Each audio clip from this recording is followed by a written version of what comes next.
In this video, we're going to be covering the difference between Asperger's or social anxiety so you can identify the condition effectively in somebody quite easily. Coming right up. Hey everyone, welcome back to the Aspie world. I'm Dan, I have Aspergers Syndrome, OCD, ADHD and dyslexia. I make videos every single week on autism and Asperger's, so consider subscribing to learn more. In this video, we're going to be covering the difference between Asperger's or social anxiety and 3 main tips that you may not know are opposite in the conditions. Hey everybody, how are you? A big happy Thanksgiving to everyone in the United States who's celebrating Thanksgiving this week. I know that here in Wales we have Thanksgiving in like October, which is really weird for people in America to grasp, and I don't actually know why we celebrate Thanksgiving in October, but hey, that's Wales for you. I'm going to read out one of my comments from my last week's video, and this one is from Terry Smith, and they said, "Awesome video, you describe my everyday life as a high functioning / Aspie. Your book is really good." Thank you so much for that, Terry, and if you didn't know, this is my book.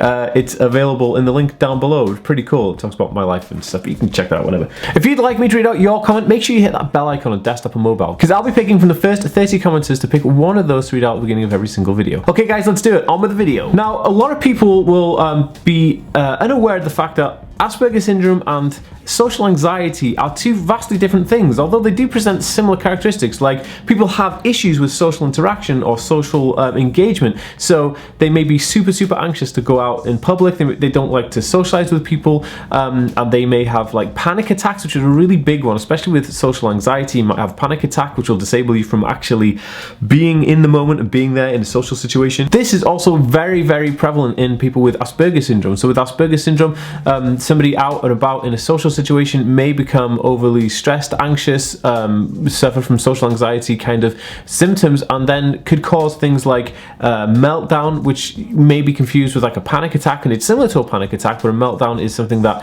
is in autism spectrum disorders. Now, Aspergers syndrome is a neurological disorder which is part of an autism spectrum disorder, where on the other hand, a social anxiety condition is that of a mental health concern and can be treated with mental health professionals and their kind of treatment. But then Aspergers syndrome needs to be looked at by a specialist in autism because of its nature of being a neurological disorder.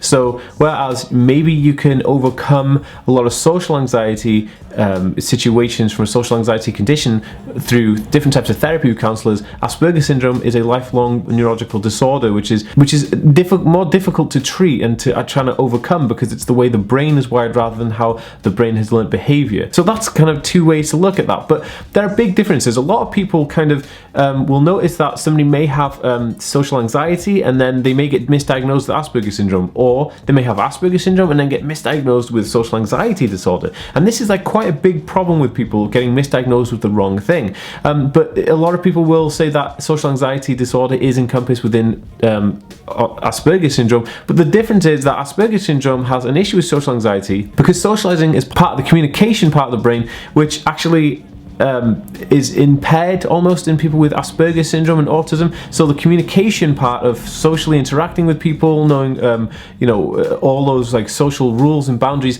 are quite lost and are super difficult for people with neurological disorders like Aspergers syndrome to quite grasp, where on the other hand, social anxiety disorder is something that has developed because of a scene or a behavior pattern or something that may have scared that person, or a fear. So like more of a phobia than a neurological condition. So what I'm going to do, I'm going to go over like 3 things that Aspergers syndrome has that are complete opposite to what social anxiety disorder has, because I feel like this is something that may actually help people identify the difference between Aspergers syndrome and a social anxiety disorder. Okay, so with Aspergers syndrome, people tend to stand too close. They don't understand social boundaries, so they may be quite close to a person and don't understand personal space. Also, people with Aspergers syndrome will maybe talk too loud, their voices may be too loud and they'll shout. And also people with Aspergers syndrome don't understand social gestures or body language or all of those kind of hidden rules where you know, facial expressions and things like that they're quite blurred, because again it's a communication issue.